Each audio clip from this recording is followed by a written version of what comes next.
Sementara itu pemirsa, saat ini pemilihan umum legislatif telah masuk tahap pendaftaran bacalek oleh masing-masing partai dengan ketentuan berlaku. Dari pihak Bawaslu Kabupaten Muara Enim sendiri masih belum menemukan pelanggaran dari setiap partai atau bacalek yang mendaftarkan diri. Pengajuan bakal calon anggota DPRD Kabupaten. Beberapa hari yang lalu pendaftaran bakal calon legislatif sudah ditutup resmi oleh KPUD Muara Enim.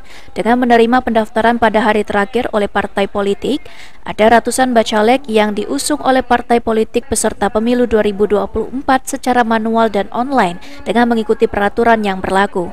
Dalam peraturan pemilu tahun 2024 mendatang, KPU menerapkan aturan dengan masa kampanye setiap peserta pemilu dengan waktu terbatas, hanya 75 hari hingga masa tenang. Aturan ini harus dipatuhi oleh peserta pemilu baik itu oleh partai, bacalek dan pasangan calon bupati atau wali kota, dan gubernur hingga presiden.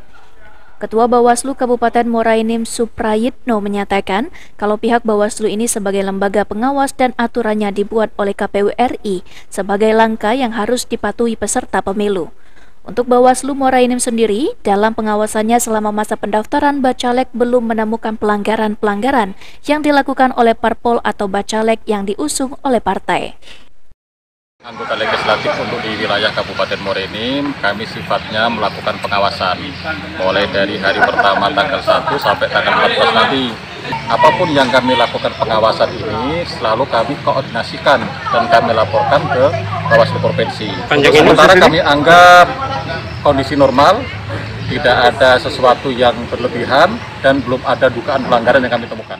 Sampai saat ini kondisi pemilu di Kabupaten Muara Enim sangat kondusif, tidak terlihat adanya pelanggaran sejauh pengamatan dari pihak Bawaslu.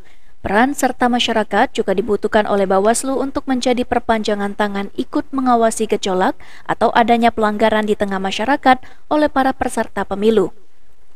Maka masyarakat harus berani melaporkan kalau melihat indikasi kecurangan pemilu dan Bawaslu akan melakukan pengawasan lebih lanjut. Mardiansyah, PAL TV.